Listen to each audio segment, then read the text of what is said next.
کون ہے جس کا چہرہ اتنا خوبصورت، جس کے جسم کے لباس اتنا خوبصورت اور جس کی خوشبو اتنی خوبصورت، تو ہے کون؟ وہ کہے گا میں تیرا نیک عمل ہوں۔ آج اللہ نے مجھے یہ صورت عطا کی ہے، تو میرے عزیز بھائیو، قبر کی تنہائیوں میں جب قیامت تک انسان کے پاس کوئی نہیں ہوگا،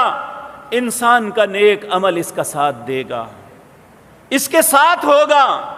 آج اگر دنیا کی رنگینیوں میں اللہ ان ساری رنگینیوں کو چھوڑ کے ہم اللہ کی رضا کے لیے کوئی بھی اچھا عمل کر لیں گے،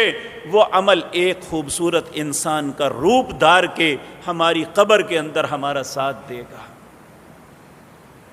اس لیے ہر وقت ہی ہمیں اپنے رب کی رضا کو تلاش کرنا چاہیے، لیکن جب ایسے اوقات آئیں، رمضان کی راتیں آ جائیں، لیلۃ القدر کی رات آ جائے،